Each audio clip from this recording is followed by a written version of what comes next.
Son 15 los menores muertos en 3 bombardeos, según Medicina Legal y la Defensoría del Pueblo. Ocurrieron en Guaviare, Amazonas y Arauca. Era lo que vinimos, habla la congresista Catherine Miranda, quien promueve un debate de moción de censura contra el ministro de Defensa, Pedro Sánchez. La representante le pide al alto funcionario renunciar ante el escándalo de los menores muertos en bombardeos. Ya nos vemos. Las disidencias de las FARC estarían detrás de los atentados con artefactos explosivos durante este fin de semana en Cali, que dejaron 2 policías del CAI Charco Azul heridos y varios daños materiales en empresas de la ciudad. Las autoridades buscan a los responsables. Estamos con la gente en Silvania, Cundinamarca. Una persona falleció y otras 3 de una misma familia están desaparecidas. Una creciente de una quebrada causó la grave emergencia. 4 mineros murieron asfixiados por gases tóxicos en una mina de oro en Segovia. La tragedia subraya el riesgo de la minería informal y la falta de seguridad. Exige una brigada de rescate propia urgente al gobierno. Los cuerpos ya fueron rescatados. Una interrupción en el servicio de Cloudflare generó pánico global. Cientos de miles de sitios web, desde plataformas críticas como X y ChatGPT hasta servicios financieros y videojuegos, quedaron inaccesibles. Los detalles en minutos. Y el duro golpe que tendría en el bolsillo de los colombianos el proyecto de reforma tributaria que alista el gobierno, que tampoco tendría ambiente en el Congreso. Alemania y Países Bajos completan la lista de 34 equipos que de momento están clasificados para la Copa del Mundo. Esta tarde, 8 selecciones más de Europa, África y CONCACAF definirán cupos directos a la primera Copa del Mundo de 48 países. Y en la información del entretenimiento, Pichingo se convirtió en el nuevo eliminado de la competencia. Una lasaña y un profiterol le jugaron una mala pasada. De esta manera quedó definido el top 5 de esta temporada. Los espero con esto y mucho más al final de la emisión. Nos casamos y tenemos hijos, ¿sí? No tengo palabras. Lo ama. Muchas gracias. Nuestros presentadores ya están listos. Estamos en todas las regiones. Esto es Noticias RCN de las 12:30 del mediodía.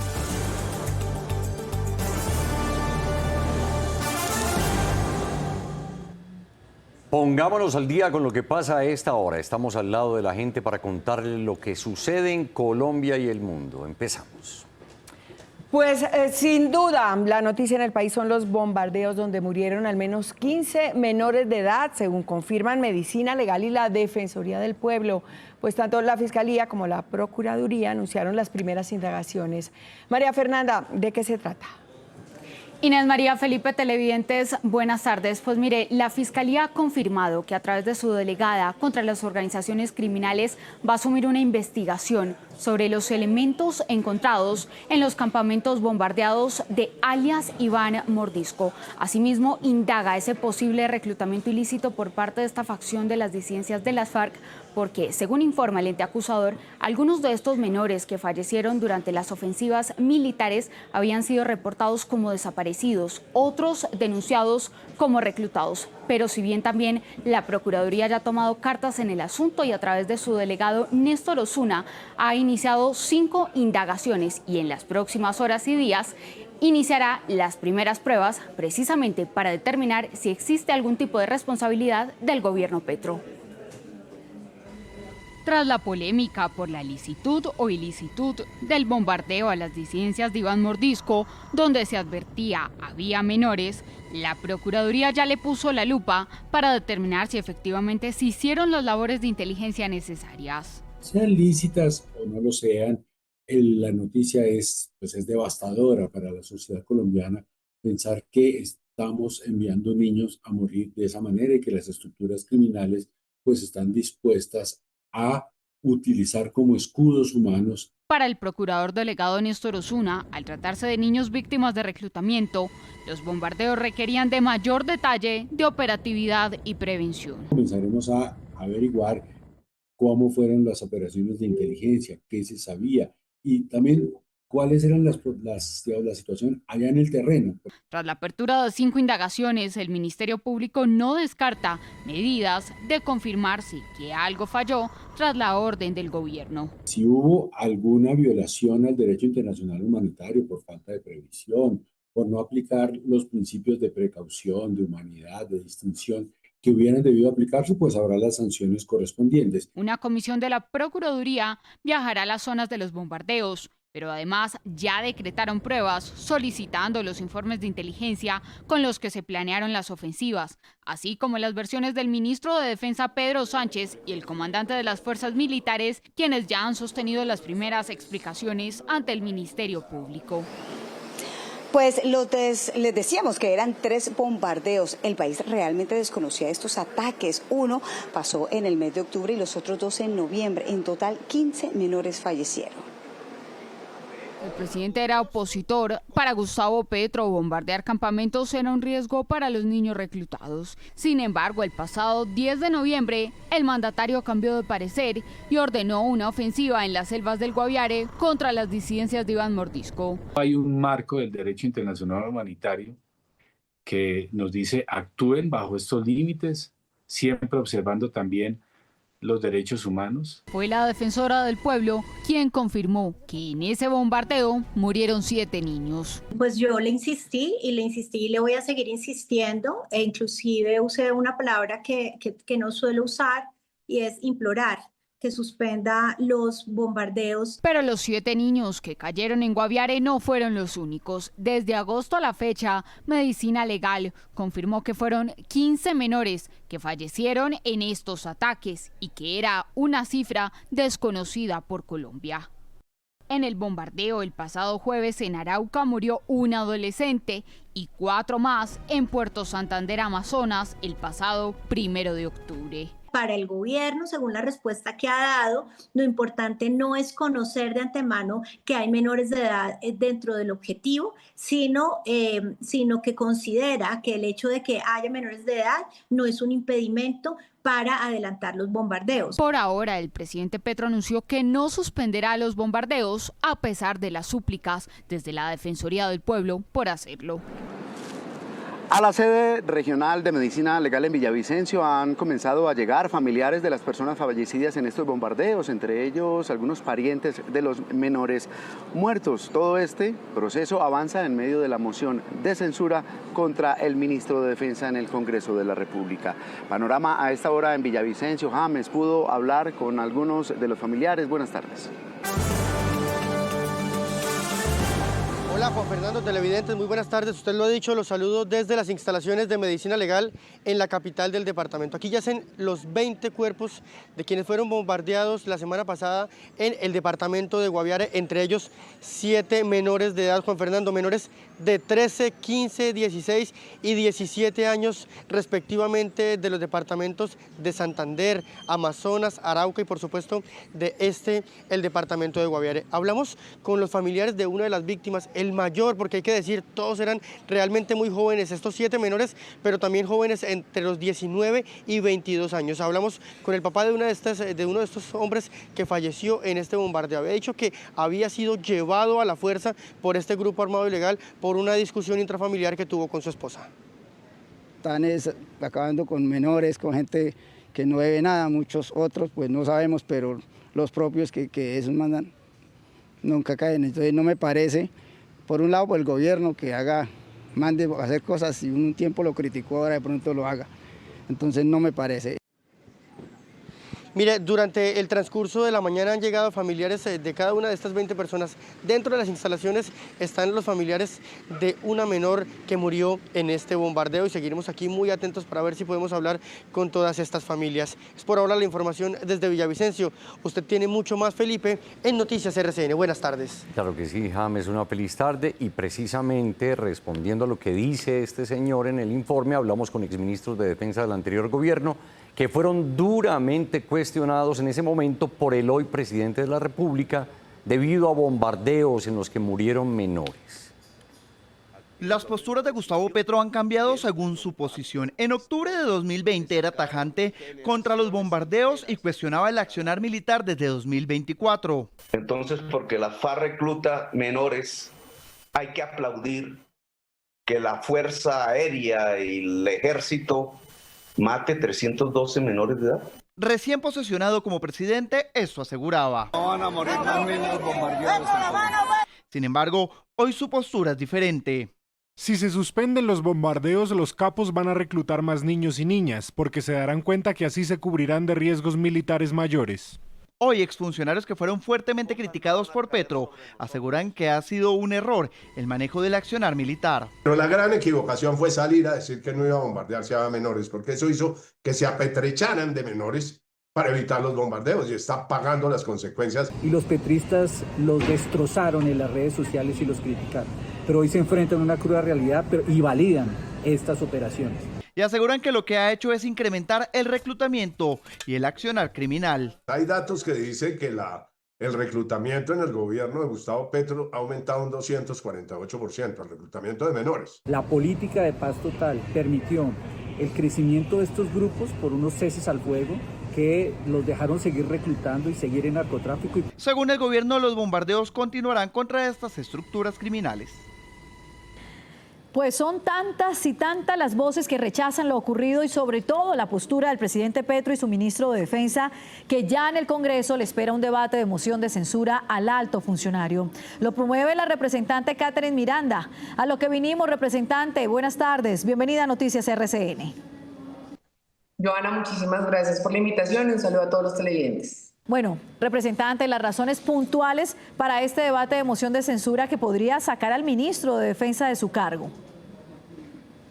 Joana, es la incoherencia y el doble rasero absoluto de este gobierno. A cabeza del presidente de la República y del ministro Pedro Sánchez le mintieron al país. A mí que me explique ahora el gobierno nacional por qué en el Amazonas bombardearon, en su momento dijeron que habían dado 4 combatientes de baja. Lo que no le contaron al país es que los 4 combatientes eran menores de edad. Esto a todas luces viola el derecho internacional humanitario, tal como lo advertía en su momento tanto Iván Cepeda como Gustavo Petro, y por ese argumento fue la salida del ministro Botero en su momento. Representante, hablando de Iván Cepeda, ¿qué le ha dicho el senador frente a este operativo? Porque como usted lo dice, él fue uno de los más radicales por los bombardeos en el gobierno Duque. Yo le he puesto 2 mensajes invitándolo a la Corte Penal Internacional para que denunciemos al gobierno de Gustavo Petro, tal cual como él lo hizo con el gobierno Duque. Estoy a la espera de que Iván Cepeda sea coherente con el discurso histórico que ha tenido y efectivamente me acompañe, o yo lo acompaño a él si quiere, a que hagamos la denuncia ante la Corte Penal Internacional, porque esto es un crimen de Estado, un crimen de guerra, en palabras de Iván Cepeda y de Gustavo Petro de hace 6 años. Representante, el ministro de Defensa ha dicho que el estatus de combatiente no lo da la edad, sino el accionar violento y el riesgo que genera. ¿Usted qué piensa frente a esa posición y esa defensa del ministro? Joana, yo tengo una niña de 11 años, una niña que todavía cree en el ratón Pérez. ¿Usted cree que una niña de 11 años, de la edad de mi hija, tiene el discernimiento para decir es que yo me quiero ir a un grupo armado, a las disidencias, voy a portar un arma, me voy a poner un camuflado y voy a matar soldados? No, ellos son víctimas. Es increíble que en el gobierno, potencia mundial de la vida, hoy lo estamos viendo justificando el asesinato a estos niños, diciendo que si llevaban un fusil era porque ellos querían matar y entonces eran susceptibles de ser un blanco fácil. No son susceptibles de ser un blanco fácil. Fueron secuestrados de sus casas. ¿Por qué es esto? Por la fallida paz total. ¿Qué futuro, representante, tiene este debate de moción de censura? Las mociones de censura históricamente nunca han funcionado en votación. No tengo la esperanza de que logremos los votos, porque muy posiblemente el pacto histórico no va a respaldar al ministro, pero sí se va a salir del recinto en el momento de la votación. Pero sin embargo, yo sí hago un llamado a la coherencia. Yo le digo al ministro, tenga dignidad por el uniforme que algún día portó y renuncie. Pues representante, gracias por habernos acompañado aquí en Noticias RCN y seguimos atentos al desarrollo de este debate. A usted muchas gracias. Gracias. Pues oigamos otras voces desde el Congreso de la República para medir el ambiente que tiene este debate de moción de censura contra el ministro de Defensa, Pedro Sánchez. En el Congreso ya se alista la moción de censura contra el ministro de Defensa, Pedro Sánchez, tras conocerse que el gobierno ha ordenado bombardeos contra grupos armados en los que han muerto más de 10 menores de edad. Aquí la pregunta que surge es ¿desde cuándo el gobierno tenía estas informaciones? ¿Desde qué bombardeos, en qué momento estamos teniendo bajas que son menores de edad? Además, cuestionan el actuar del Ministerio de Defensa, esto teniendo en cuenta que en los últimos años el reclutamiento de menores por parte de grupos armados ha venido en aumento según cifras oficiales. Hoy están reclutando más menores, el gobierno no está protegiendo a los niños y pues lo que estamos viendo ahora es que se encuentran ahí, por supuesto que siendo escudo por parte de estos grupos armados y al margen de la ley. Es que la Constitución no se acomoda de acuerdo a los intereses de un gobierno, la Constitución es clara y los derechos de los niños prevalecen por encima de los derechos de los demás. Y aquí de agosto a noviembre en este gobierno llevamos 15 niños bombardeados, asesinados mediante operaciones militares. Desde el Legislativo también rechazan el cambio de postura y discurso del gobierno respecto a este tipo de acciones militares. La izquierda criticaba, hoy le toca beber de ese propio veneno que criticó tanto. Que hay que intensificar es la inteligencia militar. La moción de censura sería radicada con la firma de diferentes partidos políticos. Pues a esta hora avanza un consejo de seguridad en la Dijín de la policía. Juan Camilo Blanco tiene toda la información. Juan Camilo, adelante, buenas tardes. Jessica, ¿qué tal? Buenas tardes para usted y para todos los televidentes. Pues mire, a esta hora el ministro de Defensa, el general Pedro Sánchez, está liderando ese Consejo de Seguridad. Está toda la cúpula militar y se espera que en los próximos minutos llegue el presidente Gustavo Petro. Por supuesto, uno de los temas claves será qué va a pasar con los bombardeos, si se continuarán haciendo y también si hay nuevas cifras sobre más menores que pudieron haber fallecido en estos operativos.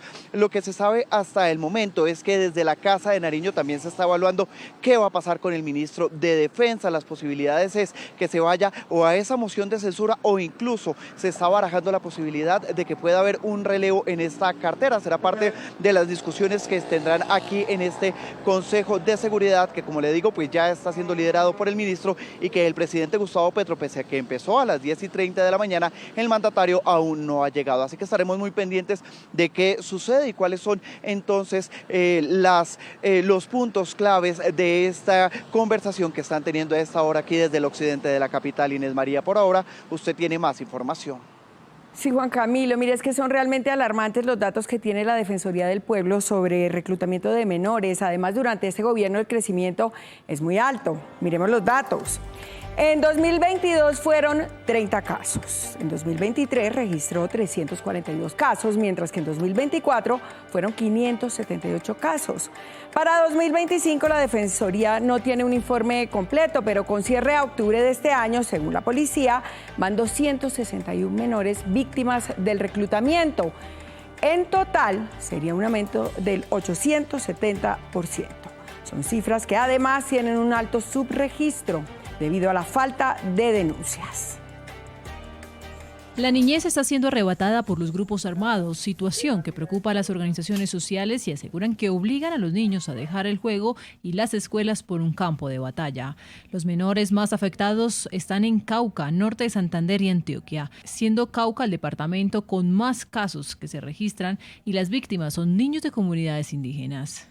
Esto refleja la persistencia de un conflicto que sigue atrapando a la niñez en medio de las disputas armadas y el control territorial.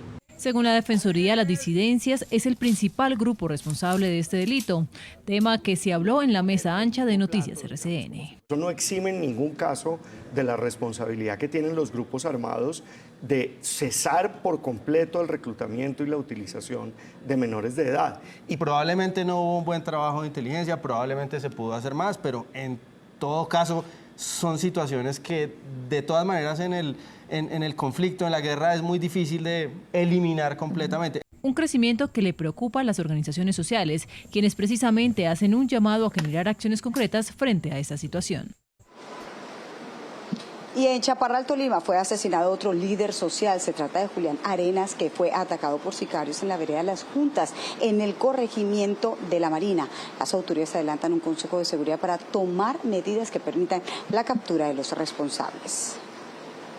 La Policía Nacional solicitó el apoyo por parte de Defensa Civil para ir por el cuerpo del joven, el cual pues fue trasladado hacia el casco urbano del municipio. Una situación lamentable.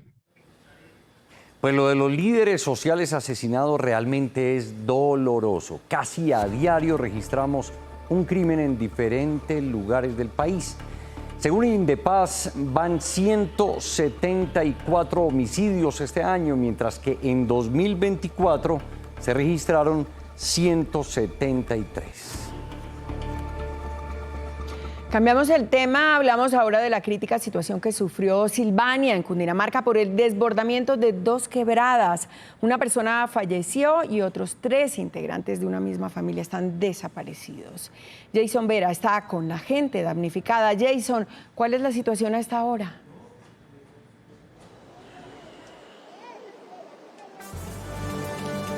Inés María, pues mire, definitivamente es un panorama muy complejo el que viven los habitantes de Silvania en Cundinamarca, unos minutos de la ciudad de Bogotá, unas horas de la ciudad de Bogotá. Mire, lo que ocurrió anoche sobre las 9 y las 10, pues en efecto deja ese saldo tan lamentable, el saldo de una familia totalmente afectada, con una persona fallecida, que es un adulto mayor, con una persona que resultó herida, rescatada por la comunidad y las autoridades, y 3 más que están desaparecidas, 2 adultas mayores de 60 y 68 años y una menor de 16 años que aún no aparecen y que están siendo buscadas por las autoridades cuando iban en su vehículo y fueron arrastradas por la corriente. Aquí donde les estamos mostrando es la quebrada Yayata, y las viviendas, en su mayoría, son viviendas como las del fondo, viviendas subnormales o viviendas informales, con materiales pues no aptos para una construcción fuerte que aguante un tipo de estas quebradas, y sin embargo pues tiene mucho riesgo de lo que pueda ocurrir. Estas viviendas también fueron afectadas, las que están del lado cercano a ellas, son más de 17 viviendas, dejando a 60 personas damnificadas. Hemos hablado con la alcaldía, hablamos con los afectados y esto fue lo que nos contaron. Tragedia en Silvania, Cundinamarca.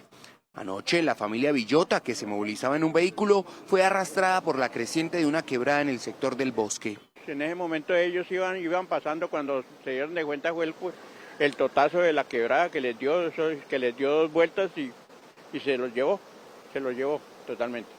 El saldo es de un adulto mayor muerto, 2 adultas desaparecidas junto a una menor de 16 años y otra mujer rescatada y trasladada al hospital del municipio. Que ellos adquirieron un predio hace unos meses en Cumaca. El otro punto de la emergencia está en el barrio La Esperanza. Desastre total, todo está en pérdidas, o sea, todo está en el piso, vuelto nada de barro, no hay nada, no se salvó nada, ni siquiera los animalitos, teníamos gaticos, perritos y no hay nada. ¿No aparecen? No. Incluso la creciente de la quebrada ha sido tan fuerte desde horas de la noche que ha llevado y arrasado a su paso algunos vehículos que se encontraban estacionados, como ese. Piden reubicación urgente para no seguir viviendo una tragedia anunciada. Ya llevamos en todas las alcaldías, como 5 alcaldías, nos han dicho lo mismo. Ustedes están en alto riesgo, toca reubicarlos y nunca llegó hasta que no pasó lo que tenía que pasar. La alcaldía respondió. Son 60 personas que están siendo afectadas, tenemos reubicadas desde anoche 8 personas en el albergue temporal que tenemos, las demás están haciendo plan padrino con sus familiares, estamos haciendo todo el proceso de recibir ayudas humanitarias. Se espera que se logre una reubicación completa y digna y las familias dejen de estar en riesgo permanente por las crecientes súbitas. 12:52, vamos con noticias de Antioquia. 4 mineros murieron asfixiados con gases tóxicos en una mina de oro informal en el municipio de Segovia, en el nordeste del departamento de Antioquia. Los cuerpos ya fueron rescatados, pero de parte del gremio hay un llamado al gobierno nacional para que haya mejor dotación y protocolos a la hora de atender este tipo de emergencias en esta región antioqueña. Más detalles, Sara Gudelo, de este lamentable caso. Buenas tardes. Juan Fernando, televidentes, buenas tardes. Ocurrió específicamente en la mina Las Delicias del municipio de Segovia. Como usted bien lo decía, estos 4 mineros que fallecieron ya están identificados y son o eran Luis Arnoldo Varela, James Yesid Córdoba, Gilmar Velázquez y Juan Carlos Balbuenas. Pero además otros 6 más resultaron heridos y en este momento se recuperan en un centro asistencial justamente de esta región del departamento. Lo que han dicho las autoridades es que estos mineros se habrían asfixiado por el humo que producen los explosivos que se utilizan en los túneles y este habría llegado a uno de los socavones en donde se encontraban. Esta vez no fue por un derrumbe, sino por inhalación de gases. El reporte desde ese municipio del nordeste de Antioquia indica que el humo emanado tras el uso de explosivos en uno de los túneles llegó hasta un socavón donde trabajaban varios mineros informales. Ingresaron 3 de ellos al socavón.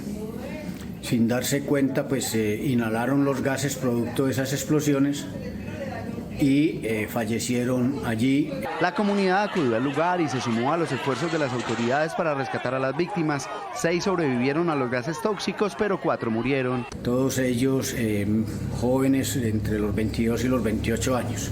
Su rescate pues ya se realizó. La unidad de salvamento minero investiga las causas de este triste caso que enluta una vez más a uno de los principales municipios mineros de Antioquia. Y seguimos en Antioquia porque las autoridades capturaron en Yarumal a alias Richard, presunto cabecilla del Frente 36 de las FARC que delinque en el norte del departamento, específicamente en los municipios de San Andrés de Cuerquia, Yarumal y Toledo.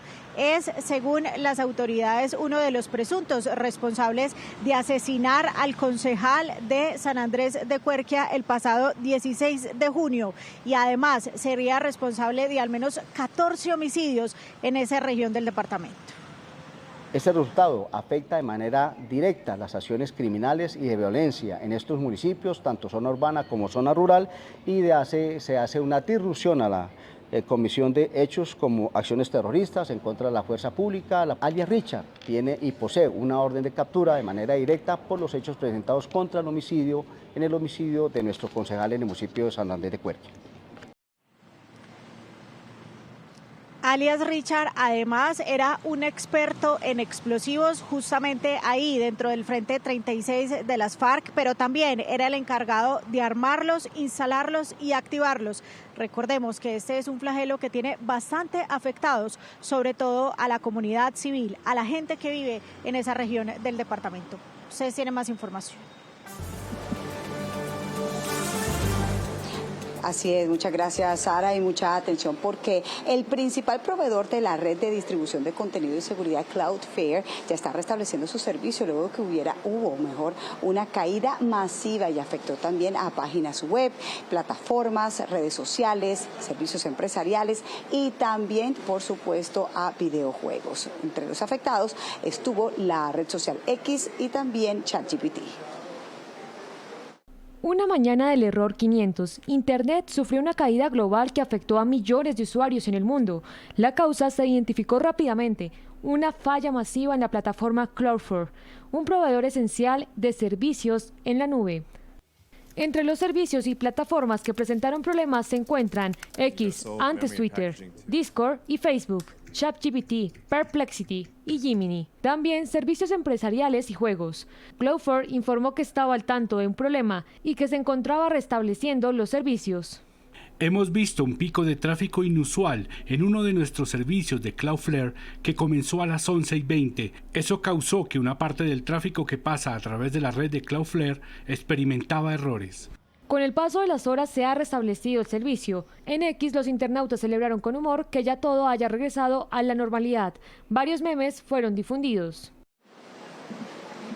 Y en Barranquilla un hombre fue capturado luego de vandalizar una de las estaciones de Transmetro. En los videos de las cámaras de seguridad de la estación Joe Arroyo se ve cómo derriba una de las estaciones de validación de las tarjetas y también la zona de ingreso para las personas en condición de discapacidad.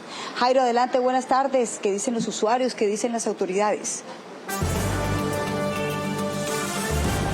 Jessica, muy buenas tardes. El sistema de transporte masivo Transmetro se pronunció a través de un comunicado rechazando esta situación en la que un usuario destrozó parte de la estación Joe Arroyo. Los usuarios, estuvimos dialogando con ellos, pidieron no reaccionar de esta manera porque estas acciones vandálicas van en perjuicio de los miles de usuarios que diariamente se movilizan con Transmetro, pero pidieron al sistema ampliar los horarios porque dicen que muchas veces llegan a las estaciones y resulta que han acortado los horarios de servicio.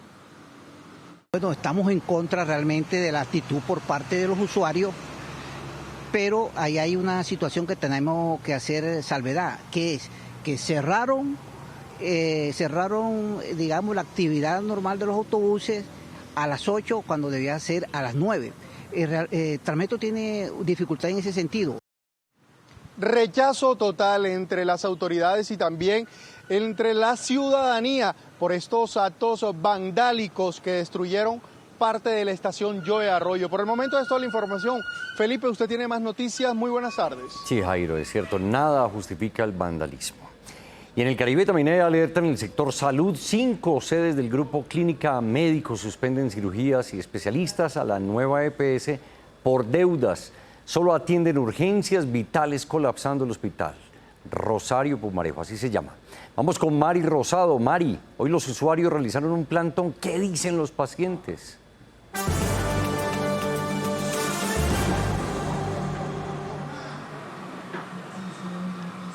Felipe y televidentes, muy buenas tardes. Sí, hay mucha preocupación por parte de los usuarios sobre esta situación que se presenta con la nueva EPS. Inclusive, hoy muy temprano, un plantón muy pequeño, pero manifestaron su preocupación por esta situación que están afrontando en estos momentos. Son 5 clínicas, 3 están en Valledupar, una en San Juan del Cesar, La Guajira, y la otra en Aguachica.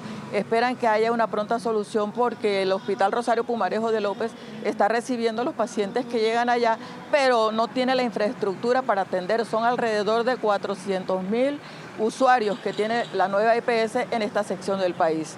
Veamos la nota. El Grupo Clínica Médicos ha suspendido indefinidamente los servicios no vitales de los afiliados de la nueva EPS en 5 clínicas de la región Caribe, incluyendo 3 en Valledupar. La medida cesa cirugías programadas, consultas con especialistas y otros procedimientos, aunque se mantiene la atención de urgencias vitales. Ojalá que Dios quiera y le encuentre una solución rápida porque ya uno no haya que hacer con los pacientes, eso está ya adentro demasiado lleno.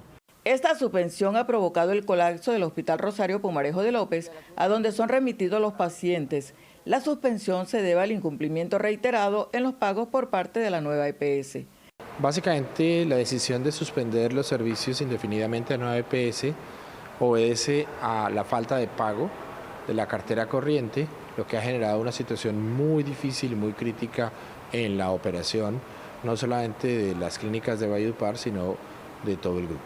Un directivo de la clínica viajó a la capital para negociar una solución que permita reanudar la prestación normal del servicio. Vamos con temas económicos. El crecimiento en el tercer trimestre del año fue del 3.6%. El DANE reveló que es mayor al mismo periodo de 2024. La economía colombiana ha estado impulsada por el gasto del gobierno y por el consumo de los hogares. Cuando vemos el detalle nos encontramos que en realidad lo que tenemos en este momento es un gran aumento en el consumo. El consumo ha venido creciendo a tasas superiores al 4% y un incremento muy grande en el gasto público. Realmente el gran jalonador en este momento de lo que está sucediendo es el gasto público. Bueno, hablemos ahora del proyecto de reforma tributaria que alista el gobierno. Miren algunos de los puntos más cuestionados. Aumentar IVA del 5 al 19% a licores como el aguardiente y el ron. También subiría 19% el IVA de los juegos de suerte y azar y el de los vehículos híbridos. Además, aumentaría 50% el impuesto de renta para las empresas del sector financiero.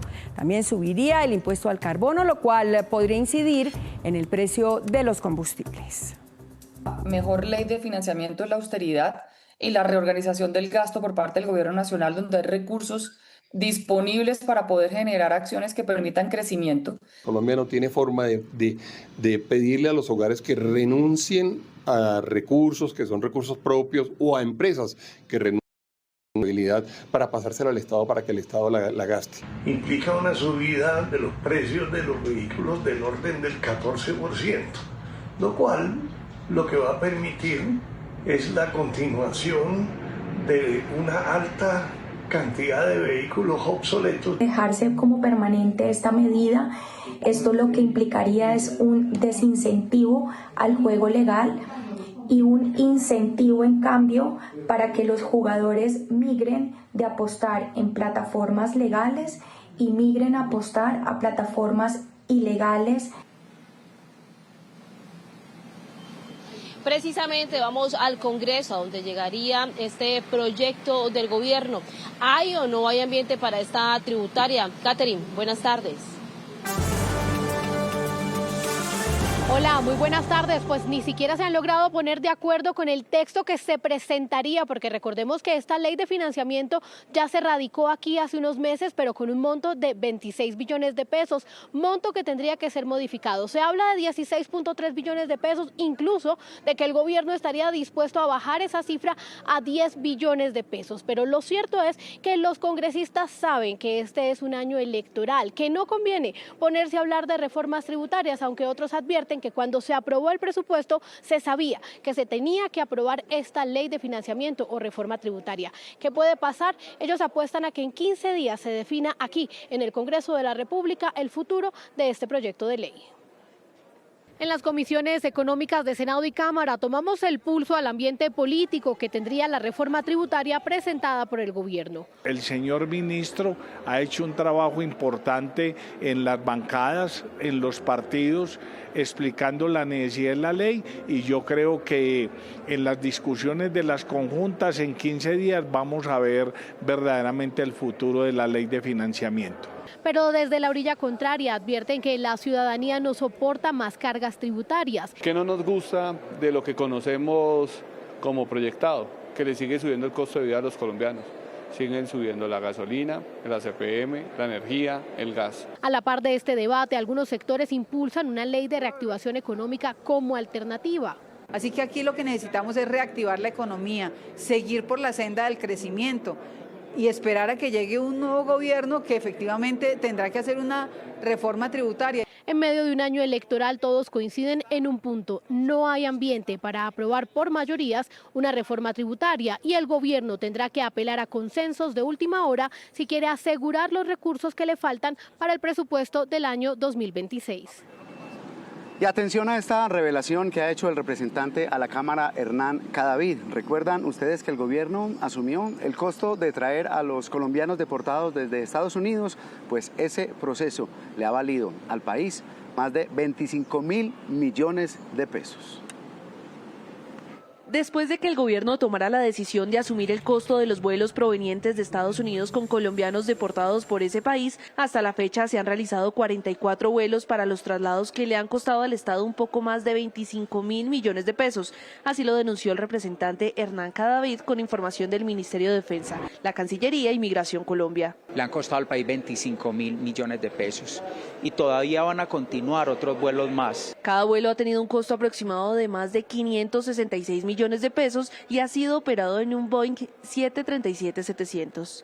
En una restricción fiscal como la que nos encontramos, con unas Fuerzas Armadas debilitadas, necesitadas de combustible, que se hubieran podido dedicar a otras tareas operacionales, pues estamos pagando esos traslados a un costo altísimo. Desde el Congreso han cuestionado que estas capacidades y recursos sean utilizados de forma innecesaria, esto teniendo en cuenta que antes estos costos eran asumidos por el gobierno de Estados Unidos.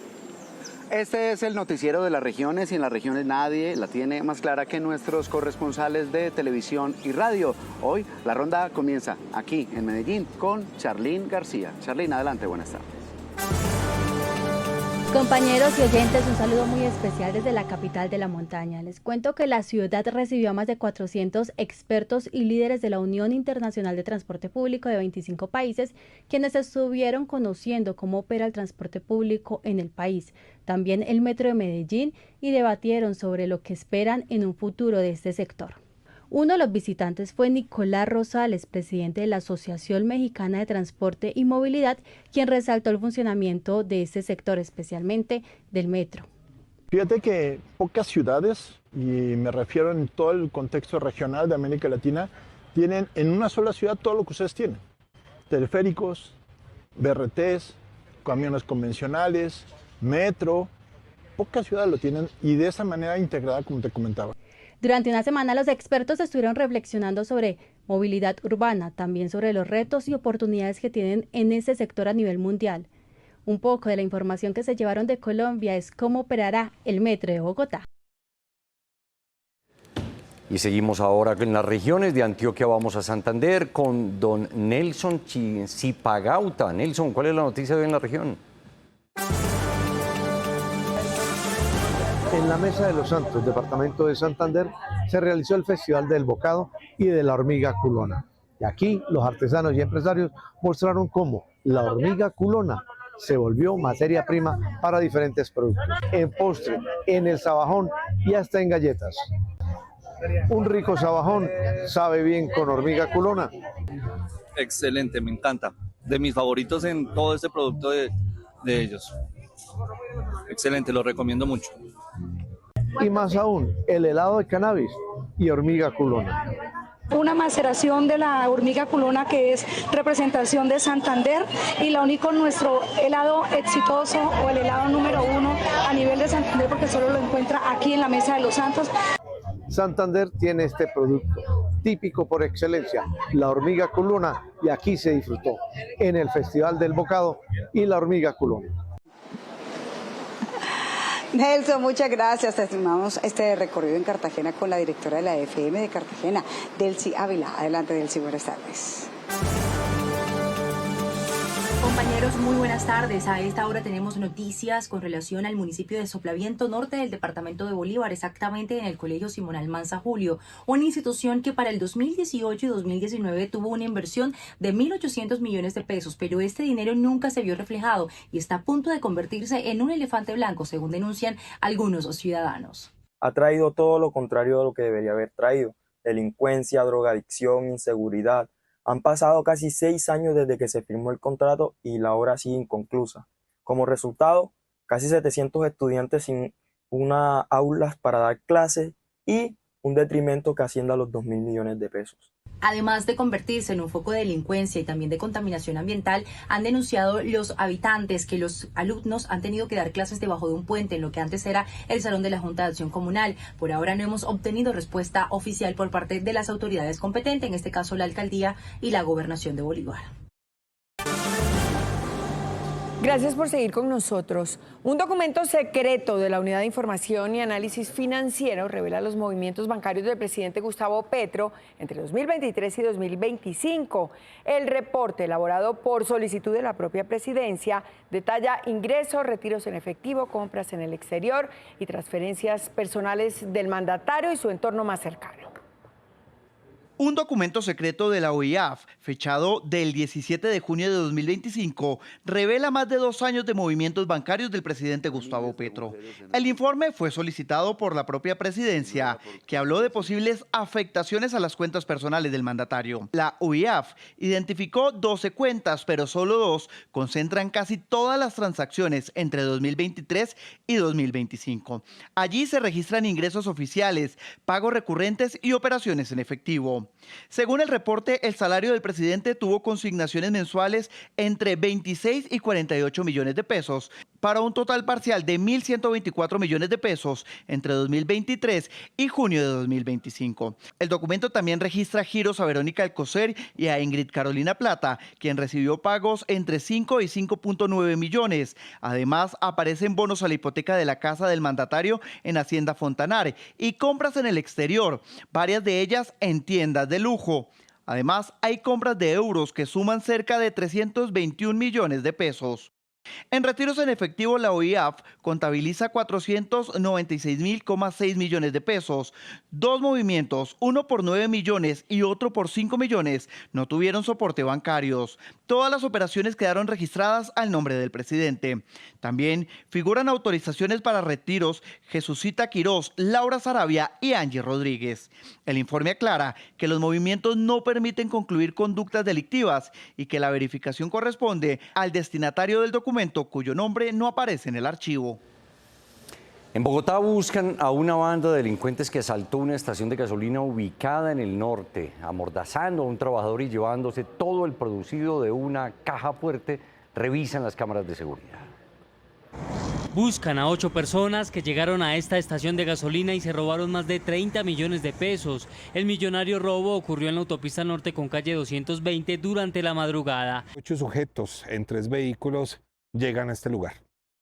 A uno de los empleados que se encontraba allí en una isla de servicio lo intimidarían al parecer con un arma de fuego.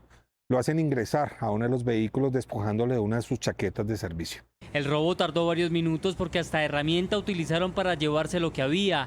Uno de estos delincuentes al parecer usa la chaqueta para generar distracción. Los otros sujetos generan algún tipo de vigilancia afuera, mientras que 3 sujetos más y con varillas y una pulidora logran llevarse una cajilla de seguridad que estaba en la parte interna del lugar. Pero fue un doble robo porque antes de irse entraron a este autoservicio.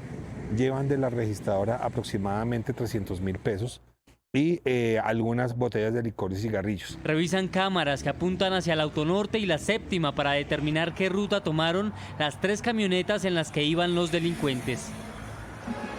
Y en noviembre se conmemora el Día Mundial del Prematuro. En Colombia, 7 de cada 10 nacimientos múltiples son prematuros y cerca del 10% de los bebés llegan al mundo antes de tiempo. Por eso, hoy la Liga de los Múltiples pues le pide al gobierno nacional reglamentar la ley que le otorga beneficios y apoya a las familias con bebés prematuros, gemelos, mellizos, trillizos y más. Tener un hijo demanda muchos gastos para ofrecerles calidad de vida. Ahora 2, 3 y hasta más hijos llevan al límite a los papás. Es por eso que necesitan ayuda y por eso trabajaron para que se aprobara una ley en el Congreso que les apoyara a proteger a sus hijos. La ley conocida como Ley de Familias Múltiples no solo apoya a las familias con gemelos, mellizos, trillizos y más, sino a toda la corte de prematuros del país. Piden que se reglamente la ley 2329 para tener acceso a los beneficios. Recientemente anuncia la incorporación de la vacuna hexavalente, por ejemplo, al programa ampliado de inmunizaciones, al PAI, pero solo para prematuros extremos o menores de 1.500 gramos, pues dejando por fuera a un poco más del 90% de los bebés prematuros del país.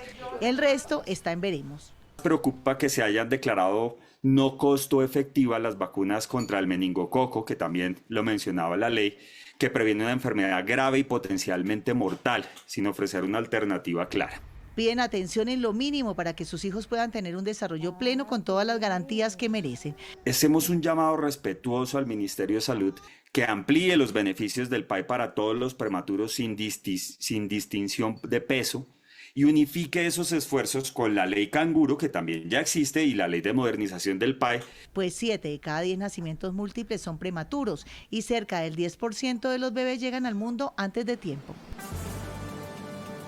Y es momento de hacer una pausa para comerciales, pero antes les contamos sobre el nuevo secuestro que tiene en alerta a Nigeria por el secuestro de niñas. Y es que las autoridades allí están intensificando los esfuerzos para rescatar a las 24 menores que permanecen privadas de su libertad. Hoy una de las niñas pudo escapar y se encuentra bien.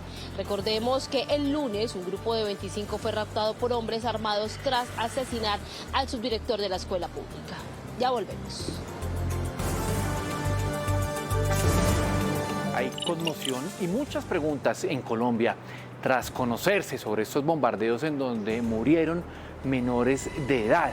Medicina Legal dice que hasta el momento son 15 en 3 bombardeos en 3 departamentos diferentes del país. Pues ahora la Procuraduría abrió también las primeras indagaciones por esto.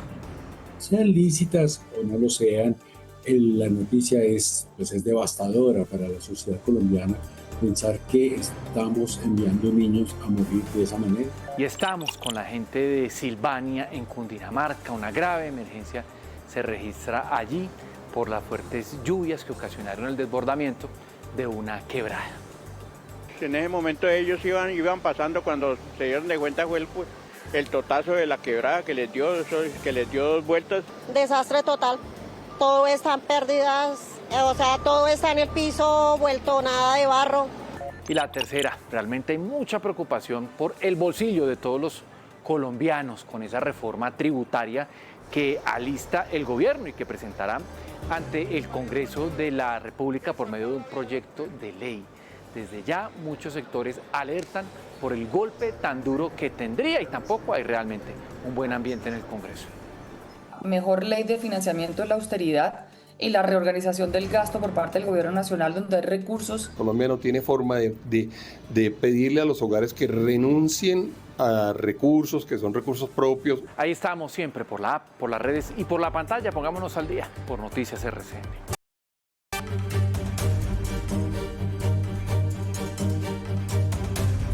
No se quede callado, denuncie en el Casa Noticias, el reportero es usted.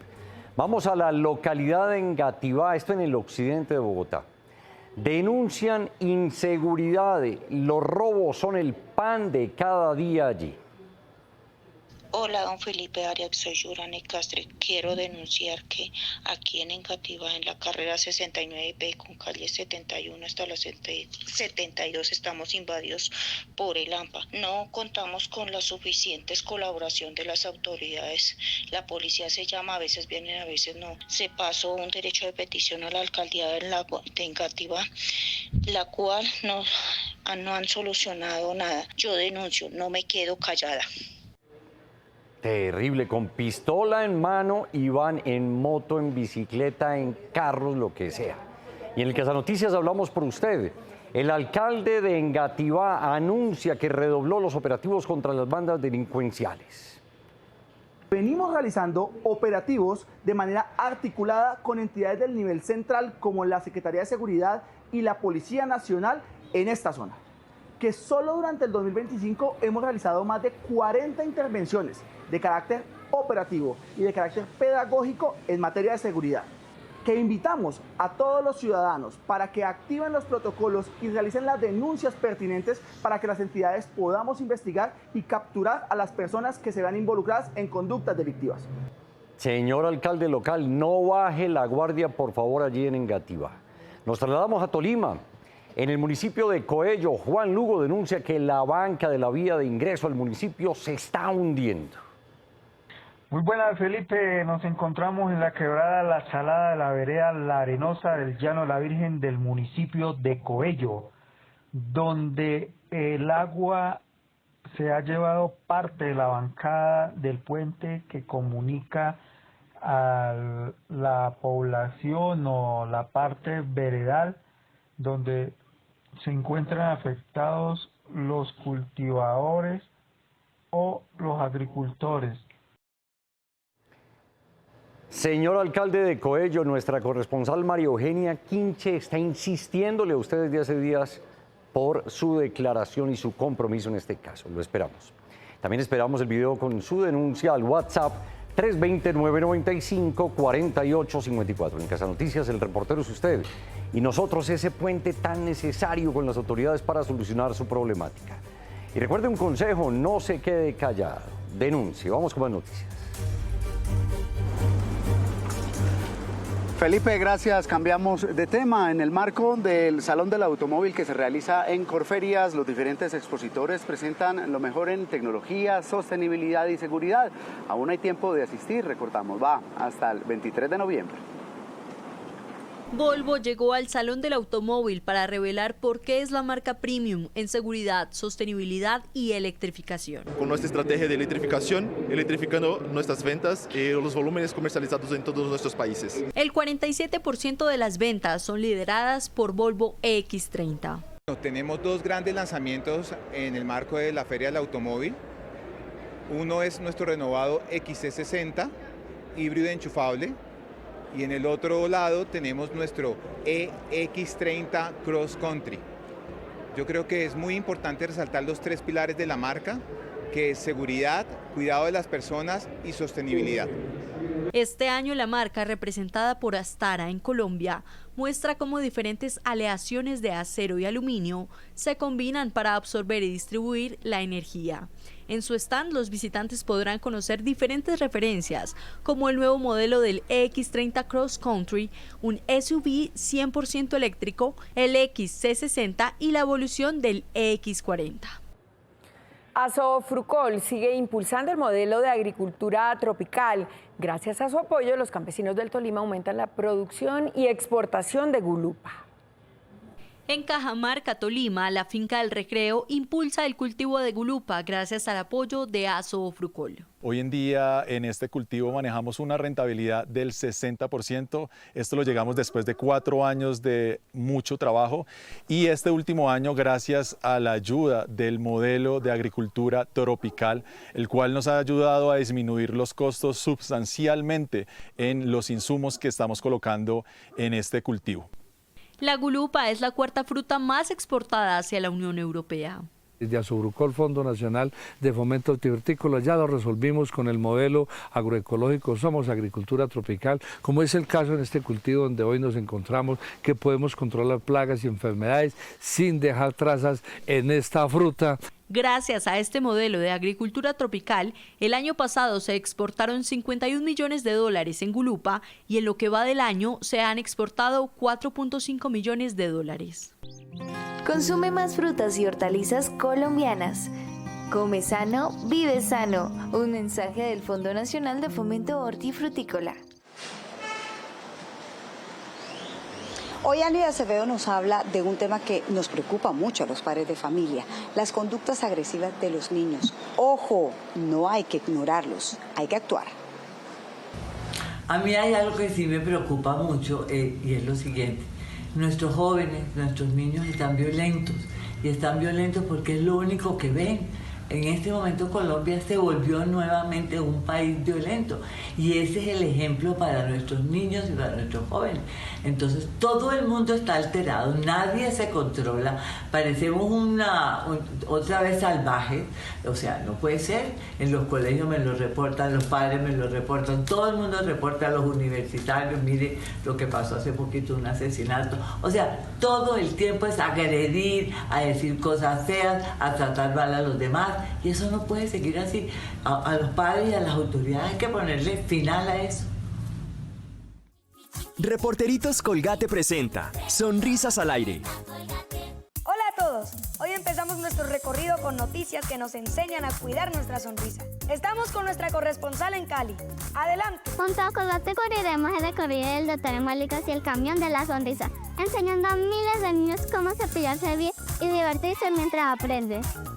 En cada parada nos enseñan cómo tener una sonrisa sana y cómo prevenir las caries, con juegos, música y tips prácticos que los niños ponen en acción. Así aprendemos juntos cómo mejorar nuestro cuidado oral. Y lo hacemos divertidísimo. Nos vemos en la próxima emisión. Sigan atentos a más noticias de la Ruta Colgate con el Dr. Muelitas por toda Colombia. Te lo recomienda Colgate.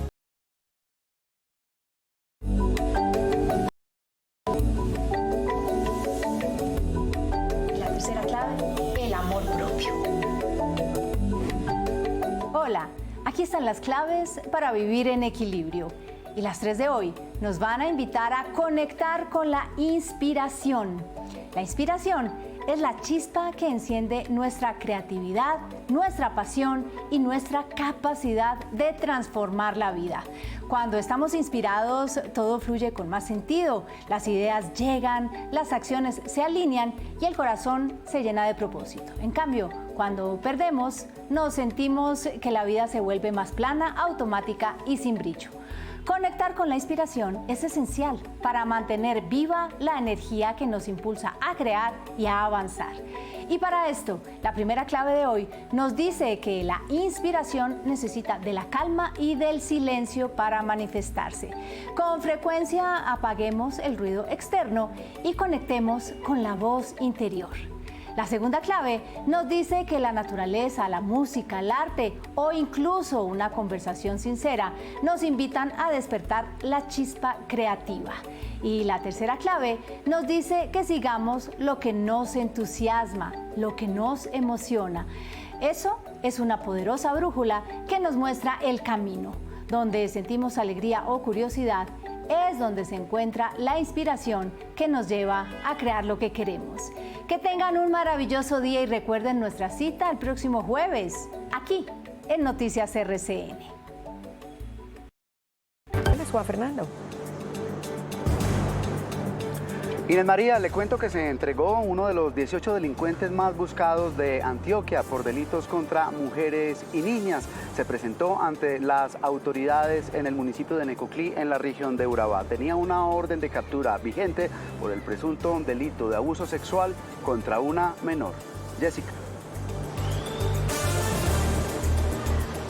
Juan Fernando, muy malas noticias también desde aquí, desde la costa Caribe, porque en las últimas horas se confirmó que el reciente crimen en Palmar de Varela, en el que murieron 2 personas, se trató definitivamente de una masacre, pues las autoridades confirmaron el hallazgo de una tercera víctima relacionada con el hecho. Pues en la mañana del pasado miércoles 12 de noviembre, las autoridades confirmaron precisamente el homicidio de estas 2 personas en el municipio del Atlántico.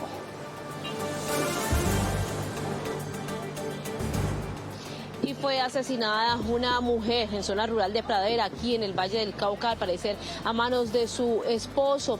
La víctima además era una reconocida lideresa, había sido designada como presidenta de la Junta de Acción Comunal de un corregimiento en la zona rural de ese mismo municipio.